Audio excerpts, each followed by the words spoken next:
संसदेचं हिवाळी अधिवेशन सुरू झालं आणि अपेक्षेप्रमाणे विरोधकांनी गोंधळ घातला. म्हणजे जसं काही एखादी पटकथा लिहून तयार असावी त्याप्रमाणे पात्रांनी काम करावे तसं काहीतरी चालू काय अशी शंका आली. यापूर्वी आम्ही जो कालच व्हिडिओ केला होता त्याच्यामध्ये ही शंका व्यक्त केलेली होती की कशी संधी गमावतात विरोधक. सगळे विरोधक एकत्र आहेत असं चित्र अगदी सुरुवातीला जे समोर उमटायला पाहिजे होतं ते उमटलं नाही आणि मग प्रत्यक्ष गोंधळ झाला आणि 12 खासदारांवरती कारवाई केली, तीही राज्यसभेतल्या. या सगळ्यातून आता एक वेगळी शंका अशी येत आहे, म्हणून त्यासाठी हा वेगळा व्हिडिओ आम्ही मुद्दाम त्याच गोंधळावरती करतो आहोत की शहरी नक्षलवाद, अर्बन नक्षल ज्याला म्हणतो आहोत, तो आता संसदेमध्ये घुसलाय की का. आत्तापर्यंतची गोष्ट अशी होती की विरोधकांचा जो काही त्याचे ते हत्यार वापरायचे विरोधासाठीचे, बहिष्कार टाकणे, त्याच्यानंतर स्थगन प्रस्ताव आणणे किंवा अविश्वास प्रस्ताव आणणे, असे कितीतरी हत्यार होते. किंवा फार तर संसदेमधून म्हणजे त्या प्रत्यक्ष त्या एखाद्या चर्चेवरती बहिष्कार टाकून निघून जाणे किंवा एखाद्या मंत्र्याच्या तो बोलत असताना त्याच्यासमोर कोणीच विरोधी पक्षाचे खासदार उपस्थित राहणार नाही, अशी वेगवेगळे हत्यारं यापूर्वीपर्यंत वापरले जात होते प्रभावीपणे. पण अशात काही दिवसांमध्ये प्रत्यक्ष दिसते असं की या जोडीला प्रत्यक्ष शारीरिक पातळीवरची हिंसा केली जाते आहे. म्हणजे एकतर मोडतोड करणे, म्हणजे माईक उपटून टाकणे किंवा ते कागद फाडून फेकणे, त्याचे बोळे करणे, हे तर सर्वसामान्य झाले. पण प्रत्यक्ष त्या सभापतीवरती, सभेच्या अध्यक्षावरती धरून निशाणा धरून काही गोष्टी करणे, सुरक्षा रक्षकांना मारहाण करण्याची आत्ता एक नवीन प्रकरण समोर आलं. त्याच्यातून ही सगळी गंभीर परिस्थिती निर्माण झाली आणि म्हणून आम्हाला ती शंका येते आहे की हा अर्बन नक्षलीचाच काहीतरी एखादा त्यांची योजना आहे की काय. आणि विशेषतः तृणमूल काँग्रेसचे जे खासदार ज्या अर्वाच्य पद्धतीनं संसदेत तर ते काय बोलतात ते बोलतातच. तुम्ही एरवी पण त्यांचे प्रवक्ते जेव्हा टीव्हीवर बोलतात तेव्हा त्यांची मांडणी बघा, त्यांचा उद्धटपणा बघा, ज्या पद्धतीची भाषा ते बोलतात. खरं तर आता CCTV कॅमेरे उपलब्ध आहेत, बहुतांश ठिकाणचं फुटेज मिळतं आणि तिथे पण उपलब्ध असतं, जरी सगळ्यात म्हणजे तेव्हा समोर जरी नाही आलं तरी.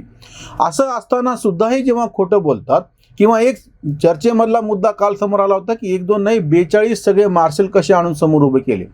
तुम्ही जर हिंसक पद्धतीनं काही गोष्टी करणार असाल तर त्याच्यापासून त्याला रोखण्यासाठी म्हणून प्रत्यक्षात त्या ठिकाणी सुरक्षाकर्मी आणावेच लागतील. पण हे म्हणतात असं की तुम्ही 42 मार्शल आणून उभे केले आणि तुम्ही तशी परिस्थिती काय तयार केली. ढोला सेन या तृणमूल काँग्रेसच्या खासदार बोलताना तुम्ही बघा की म्हणजे ह्याच्यासाठी जणू काही सरकारच जबाबदार आहे, ह्याच्यासाठी जणू काही सुरक्षा रक्षकच जबाबदार आहेत. म्हणजे सांगायचं असं की तुम्ही अशी परिस्थिती तयार केली की तुम्ही माझा खून करा, मग मी तुमचा खून केला तर त्यात माझी काय चूक आहे. इतक्या अर्वाच्य पद्धतीने, असंसदीय पद्धतीने जेव्हा हे बोलतात आणि नंतर सुद्धा त्याचं खुलं समर्थन करतात, तेव्हा शंका येते की हा काहीतरी अर्बन नक्षलींचाच ही काही धोरण आहे की काय, योजना आहे की काय. हे असं म्हणण्याचं दुसरं एक कारण असं आहे की सातत्यानं 2014-15च्या नंतर एक अस्वस्थता निर्माण करण्याचे प्रयत्न वेगवेगळ्या पातळीवरती होत आहेत आणि ही अस्वस्थता जाणीवपूर्वक लोकशाहीवरती हल्ला करण्यासाठी तयार केली जाते आहे. म्हणजे अक्षरशः दादरीचं आखलाचं प्रकरण तुम्ही घ्या, तेव्हापासून आम्ही वारंवार हे मुद्दे मांडत आलेलो आहोत. किंवा राऊत वेमुलाची आत्महत्या घ्या, कुठलंही कारण घ्या, किंवा गौरी लंकेशची हत्या घ्या, या प्रत्येक प्रकरणामध्ये पूर्ण देशभर त्याच्या विरोधामध्ये वातावरण उभं केलं गेलं, अस्वस्थता निर्माण केली गेली. दिल्लीचे दंगे असो किंवा विद्यापीठांमध्ये JNU असो, जामिया मिलिया असो, अलीगड मुस्लिम विद्यापीठ असो, AMU, म्हणजे या प्रत्येक ठिकाणी विद्यार्थ्यांमधल्या असंतोषाला त्याच्यामध्ये दरी तयार करण्यात आली, त्याचा भडका उठवण्यात आला आणि त्याच्यामध्ये कितीतरी जणांचे बळी गेले, दिल्लीचे दंगे भडकले. तसंच CAच्या प्रकरणामध्ये मुस्लिमांमध्ये अस्वस्थता तयार केली. म्हणजे नक्षलींनी आधी आदिवासी भागामध्ये, ग्रामीण भागामध्ये आपले पाय रोवले होते कारण की त्या ठिकाणी अस्वस्थता होती आणि जेव्हा ते पूर्णपणे त्या आपल्या उद्दिष्टाला पोहोचत नाहीये, त्याला एक मर्यादा पडती म्हणून तुम्ही शहरामध्ये घुसला. आता शहरी नक्षलवाद, अर्बन नक्षल नावाचा प्रकार सुरू झाला. दुसरा एक भाग म्हणजे आता वेगवेगळ्या घटकांना शोधून, म्हणजे महाराष्ट्रापुरतं बोलायचं तर कोरेगाव भीमाची दंगल म्हणजे दलितांमधली अस्वस्थता शोधायची. त्या कोपर्डी आणि त्या सगळ्या प्रकरणात, बलात्कारच्या प्रकरणामध्ये मराठा वर्गाचे मध्ये अस्वस्थता निर्माण झाली की ते मोर्चे मोठ्या प्रमाणात, खरं तर ते शांततेने निघालेले मोर्चे होते. पण या निमित्तानं वातावरण जे पेटवलं गेलं ते सगळं जाणीवपूर्वक, म्हणजे आपली जी सगळी लोकशाही व्यवस्था आहे तिला धक्का पोहोचणे, म्हणजे दलित, आदिवासी, विद्यार्थी, मुस्लिम या सगळ्या घटकांमध्ये, किंवा आता कृषी आंदोलनाच्या निमित्तानं प्रत्यक्ष शेतीचा विषय राहिला बाजूला, शिखांमधली अस्वस्थता मोठ्या प्रमाणामध्ये तयार करायची आणि त्याला जोडून म्हणजे म्हणताना मात्र आवाज सांगायचा की आम्ही सगळे कृषी आंदोलनाला पाठिंबा देत आहोत, या कृषी कायद्याला विरोध करत आहोत. मागच्या व्हिडिओमध्ये आम्ही सांगितलं त्या पद्धतीने की 3 कृषी कायद्याच्या बाबतीतली अतिशय स्वच्छ अशी वैचारिक मांडणी कुठेही झालेली नाही. किंवा CAA ते आंदोलन 15 डिसेंबरला सुरू झालं होतं 2019ला. आता बरोबर 15 डिसेंबरला त्याला 2 वर्ष पूर्ण होत आहेत. अजूनही तुम्ही कुठलेही लेख काढून तपासून बघा, CAAच्या बाबत म्हणजे विरोध करत असणाऱ्यांनी कुठेही काहीही वैचारिक मांडणी केलेली नाही. भारतीय मुसलमानांचा आणि CAAचा काहीही संबंध नव्हता, तरी पण भारतीय मुसलमानांमध्ये अस्वस्थता तयार करण्यात आली. या सुद्धा आता कृषी कायद्यामध्ये गहू आणि तांदळाची जी काही खरेदी होते अतिशय मोजकी अशी, ती एकूण खरेदीच्या 2-3% पण नाही, म्हणजे सरकारी एकूण सगळ्या कृषी उत्पादनाच्या बाबतीमध्ये. पण सगळ्या देशातल्या शेतकऱ्यांचा कसा प्रश्न आहे असं सांगण्यात आलं. तसं CAAच्या बाबतीत, तसंच ट्रिपल तलाकच्या बाबतीमध्ये प्रत्येक वेळी अशा पद्धतीने. आणि हे बाहेर काय आणि कशी अस्वस्थता झाली ते आपण बाजूला ठेवूयात. तुम्ही या सगळ्या काळातल्या संसदेतल्या विरोधकांच्या चर्चा ज्या आताही यूट्यूबवरती उपलब्ध आहेत, त्यांची भाषणं 370च्या प्रकरणामध्ये 370 हटवून आता 2.25 वर्ष व्हायले, तुम्ही पूर्ण तपासून पहा.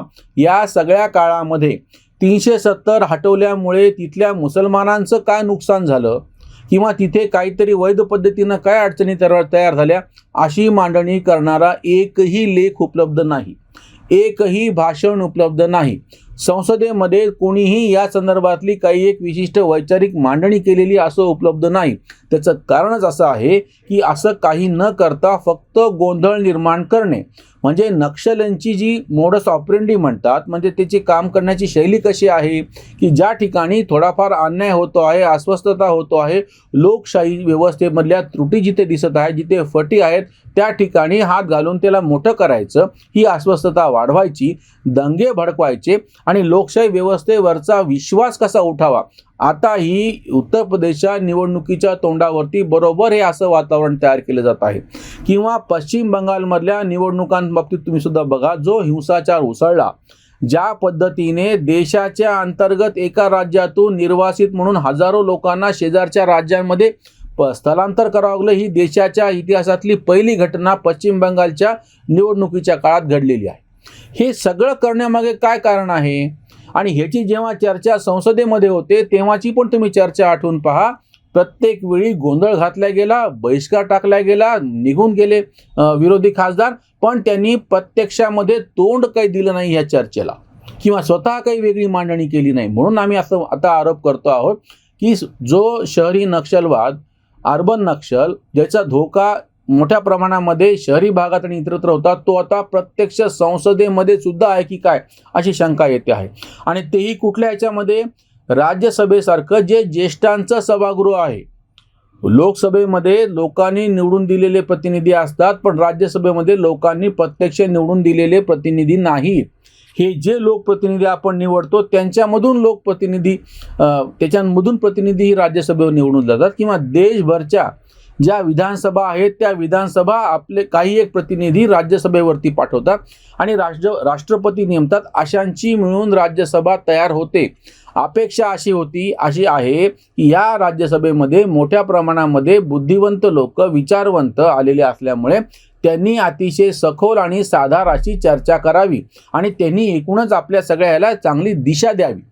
प्रत्यक्षामध्ये घडताना असं दिसतं आहे की जणू काही हे अर्बन नक्षलचा एखादा अजेंडा राबवत आहेत. अशा पद्धतीने प्रत्यक्ष मारामारी, प्रत्यक्ष हाणामारी, शारीरिक हिंसाचाराला प्रोत्साहन प्रत्यक्षामध्ये या संसदेच्या आवारामध्ये दिलं जाते. हे जास्त चिंताग्रस्त गोष्ट आहे.